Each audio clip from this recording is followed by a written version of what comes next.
Kada bi se iz naše jedine i jedinstvene prašume slao redovan izvještaj, on bi obavezno izgledao pomalo poetičan. Peručicu peru kiše, šuma tajanstveno diše, trave izrasle zvijerima iznad glave pa se propinju da vide. U car šumi caruje mir. Rijetka je prilika, kao ovih dana, da izvještaj počinje neuobičajeno. U peručici pukla tišina i pukao glas o neobičnoj smrti. Na 1400 metara nadmorske visine, na jugozapadnoj padini. I evo, na uviđaj stižu dr. Pavle Fukarek, dr. Petar Drinić, dr. Nihat Prolić u pratnji svojih asistenata, šumara, novinara. Na prvo pitanje, ko je umro, saopštavamo, umro je šumski Metuzalem. Uginula tankovita omorika poslije više od 300 ljeta. 300 ljeta, a tankovita. Oko struka gotovo 5 metara, a tankovita. Tankovito se propela preko 50 metara, poljubila se sa suncem i pala. Sve se to zapisuje, premjerava se, mjeri, zagleda. Bilježi nauci u podatke. Učeni profesori su zabilježili svoje i unijeće negdje u buduće tekstove. Bilježe egzaktno i u ciframa. Nad smrčinom smrću, nad omorikinim tijelom dopisujemo. Trebalo bi nad tom činjenicom zasvirati neku lijepu muziku. Dok je rasla i živjela, Mozart je komponovao oko 600 kompozicija, Beethoven 5. simfoniju, Bach svoje koncerte za klavir. Možda je umrla i od sjećanja. Dok je nabirala svoje mnogobrojne godove, komunari su osvajali Pariz, pala je Bastilja, Franklin je dokazivao da su gromovi po svojoj naravi električne pojave. Spaljene su 2 vještice u Švicarskoj i 3 u Poljskoj. Hercegovci se digli na ustanak protiv Turaka, Pasteur, Koch i Darwin izvršili velika otkrića, Napoleon zapalio Moskvu, protutnjala je prva ruska revolucija, oktobarska revolucija, Tesla dao oko 1000 pronalazaka i patenata iz elektronike, Lenin donio dekret i zakon o šumama. Poginuli milioni ljudi u Prvom i Drugom svjetskom ratu. A ovo drvo poginulo ovih dana od silnih pamćenja i jednog dosta blagog vjetra. Istrulilo mu srce. Njegova smrt je najveći događaj u našoj najvećoj prašumi. Živjelo je preko 300 ljeta i tek kada je palo, mrava je zgazilo. Zaslužilo je jedan ljudski memorijam, pa evo, sačini smo mu ga sa poštovanjem.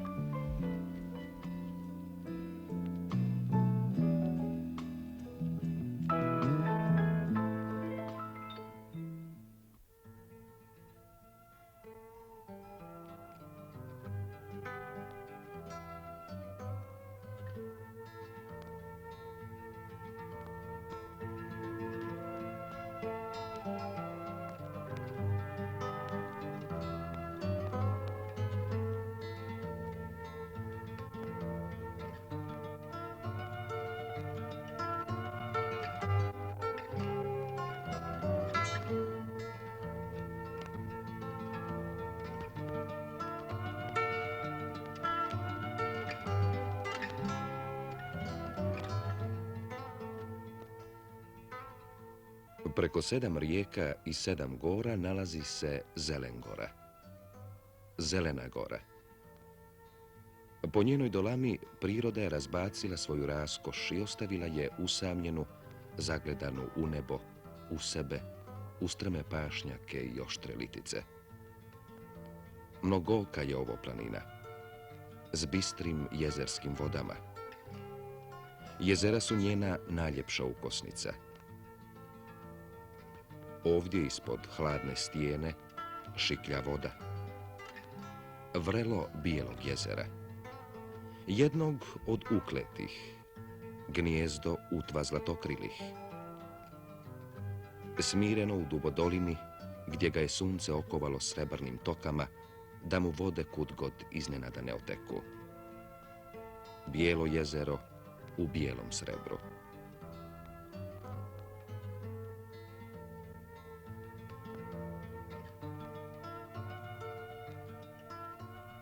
Pa kada se opet prođe jedna voda i jedna gora, evo nas na Crnom jezeru. Crno jezero s crnom mišlju. Osim ljepote, sve je u njega tajnovito. Tamna voda, gusta šuma.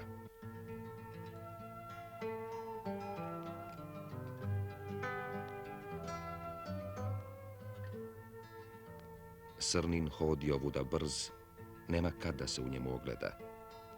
Ova voda ne ljubi nježne njuške.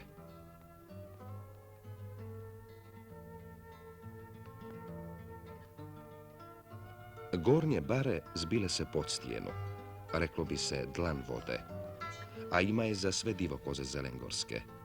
Jezero šćućureno kao prepadnuto. Od putujućih oblaka što im sjene jure okolnim livadama, od čega li? Možda od tajnovitog došaptavanja ovih trava, od ovih griva što sumanuto talasaju u besiljnom trku, gonjene ludim vjetrom. Nije čudo što je jezero zamišljeno.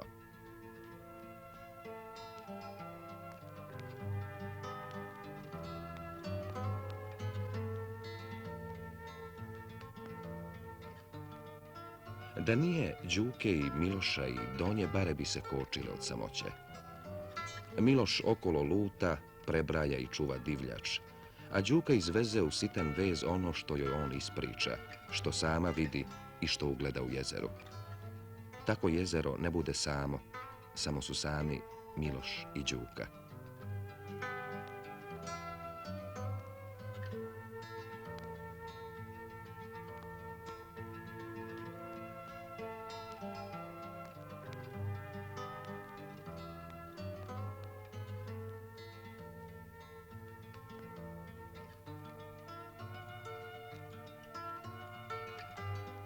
I sva ova jezera i druga koja ne spomenusmo i ne vidjesmo na Zelengori imaju svoju ljepotu i priču. Dokazujući svoju moć, ovdje je priroda pokušala da bude jako ubjedljiva i uspjelo joj je. Ali ovo sve ispričasmo ne zbog nje. Ovo ispričasmo čovjeka jednog radi, jednog divnog zanesenjaka koji divno remeti ustaljeni prirodni red i čini ono što je izgleda priroda zaboravila da dočini. On na ovoj planini Zelengori pravi jezera, uljepšava planinu. Zbog ovoga Jusufa Juge geografi moraju da mijenjaju geografske karte, da u njih unose neke nove vode na Zelengori. Evo Jusufa gdje priča kako su on i njegov drug Anđelko Miletić jedne užasne noći sačuvali branu da je ne odnesu na bujale vode. Čitavu noć su se borili sa pobješnjelim nevremenom, sa bujicama, hrvali se sa zemljom i vodom do svanuća i branu sačuvali. A brana je na Juginom jezeru, na Jusufovom. Ovdje je nekada bila samo jedna barica, jedan potočić. Jusuf je međutim riješio da to bude jezero. Zasukao rukave, zvao u pomoć, molio, kumio, a najviše krampao. Iz dana u dan, iz noći u noć. I bi jezero, tu gdje nikad nije bilo. I sama planina se začudila. Nevjerovatno. Progledala je na još jedno plavo oko. Jugino jezero.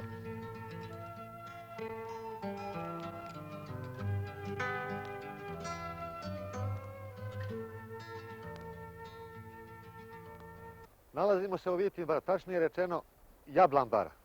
Ovaj potok koji protiče kroz Jablan Baru izvire gore pod klancom, kod ovih koliba. Ja sam zamislio, naravno s pomoć nekoga, napraviti ovdje branu, uz pomoć bundoždera možda, napraviti jezero, uljepšao bi svi ovaj kraj ovdje i riba bila pogodna za turizam ovdje i napravljene stoke koja se nalaze ovdje ispod ovoga. Nalazimo se u Džandarskoj bari, ispod bivše kasane austrijske. Ja sam zamislio i ovdje isto, na ovoj bari ovdje. Između one dvije, to treće jezero, one dvije buke napravi branu u visini odgovarajućoj. Jer ovdje fino bi jezero bilo poslije okolo ove bare je bilogodišnja šuma, a mislim da bi bilo fino još jedno jezero. S tim bi spojio ovo jezero i ono gore sa onim što je već napravljeno. Tako da bi ispalo jezero skoro bolje nego i ono.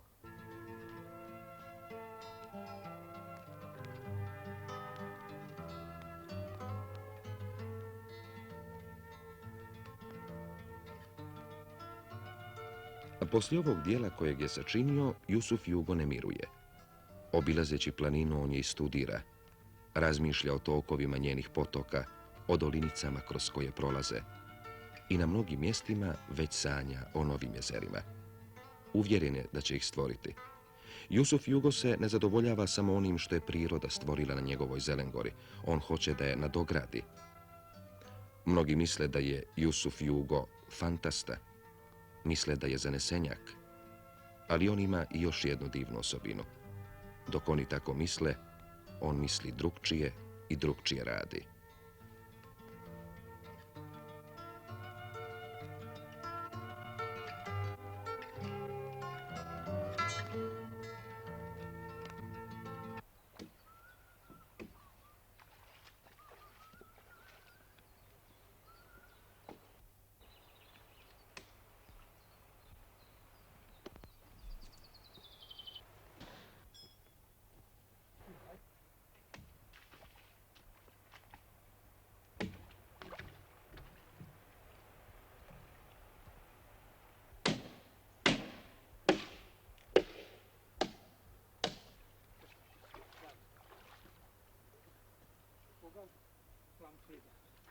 Ja sam treći iz ovih priča.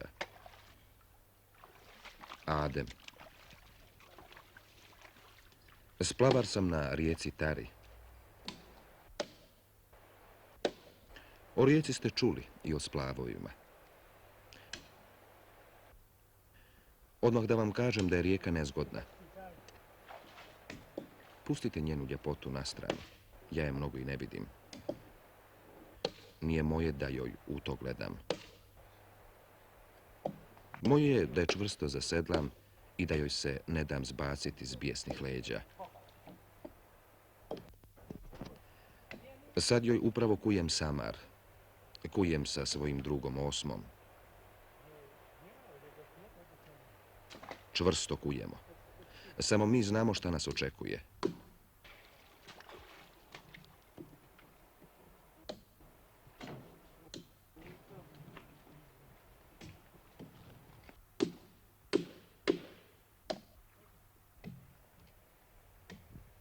Samo vi sjedite s mirom.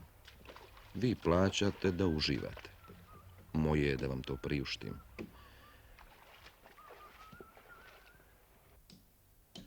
Ukrotit ću ja nju, divljakušu. Nije mi prvi put. To mi je ko zna koji, 1000. put. Samo vi bez brige. Rijeka je moje radno mjesto. Žao mi je, ali o njoj nešto naročito prijatno ne mogu da ispričam. Nije s njom lako. Po 3 košulje na meni promijeni. Sveg me u znoj pretvori. Ne valja opet ni da je kudim. Hljeb mi daje.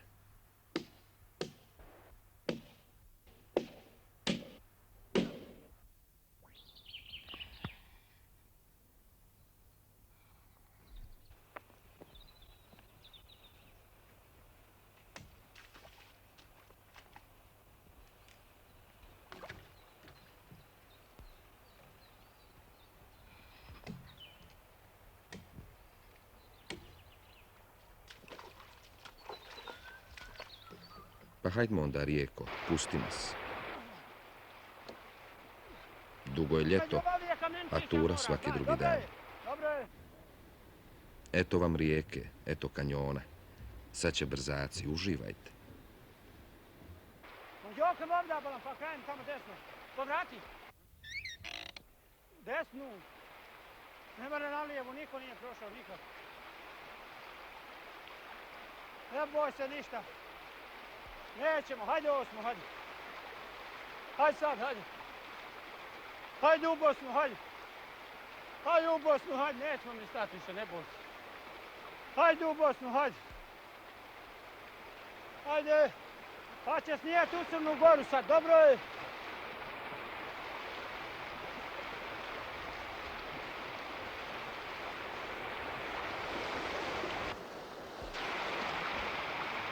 Hajde u Crnu Goru! kuda smo prošli, bilo je gusto. Eto, te brzake ja znam na pamet. A dlanove ne smijem ni da vam pokažem. Zapečeni su. Tako je ova voda snažna. Još je oplićala. Pa moram tačno u milimetar. Inače nasukali bismo se. 3 puta sam istrgnuo splav iz zuba podvodnog kamenja. Takvo mi je radno mjesto. Kažete vi meni, blago tebi Ademe, ti si stalno na tari. Sada, kako biste se vi osjećali da ja vama kažem, blago vama na vašem radnom mjestu, a vi otuda pobjegli? Ne kažem, rijeka je nevjerovatna. Gledao sam je na slikama, nema šta, lijepa.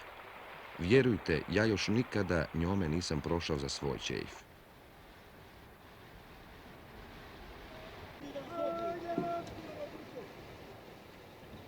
Rijeka je luda, valjda zato i lijepa. Pogledajte vi šta ona od sebe radi trčeći u zagrljaj Drini. Kuda ona sve protutnji, skače, prska, stresa, trza. Nemate pojma kako ona time čovjeka izazove. Dođe ti da skočiš u nju, da je ščepaš za gušu. A ona to i čeka, time te izaziva. Mnogi su ostali u njenoj ljepoti. Postavila mi je, ja i ne znam koliko stupica, nasuče me, povuče me u kamen, kvasi me, grize ko guja.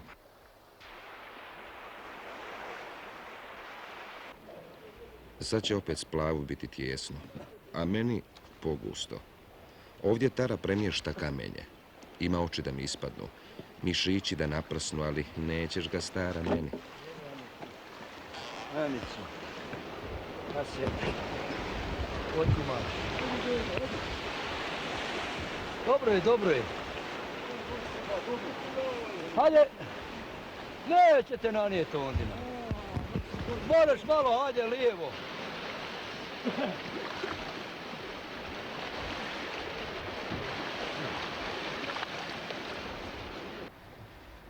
Ovdje se tara umiri. Ne vjerujte joj. Ona uzima samo malo daha da smisli lukavost. Vidjet ćete, sada će vas omađijati ljepotom, ali mene neće. Znam ja njenu misao.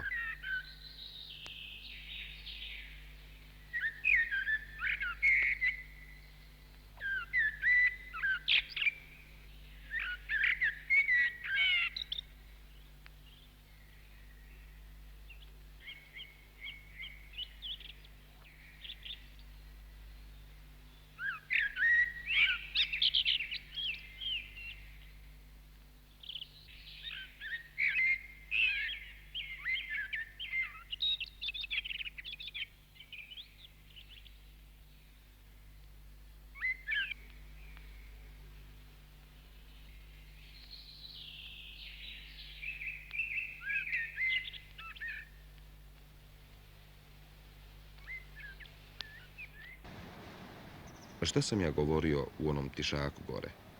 Šta sam gledao u onoj izmaglici nad vodom? Evo, ovaj brzak mi je uvalila i opet se prevarila u računici. Meni je ovo kao fino konja zajahati. Igrarija, rijeko.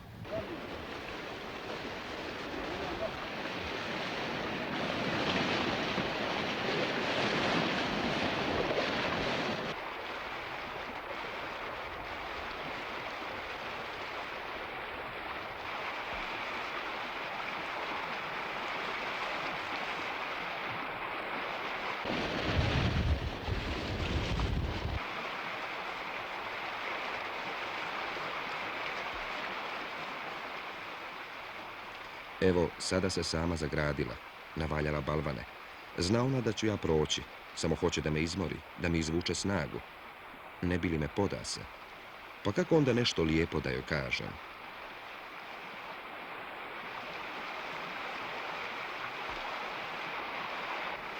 Polako, ne boj se ništa. Dočkaj.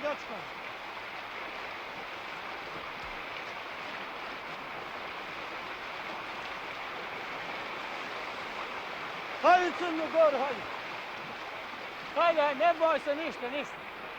Hajde osmo, hajde. Hajde u Bosnu. Hajde. Hajde osmo, hajde. Hajde, hajde. Sad ćemo u Matinu poštu.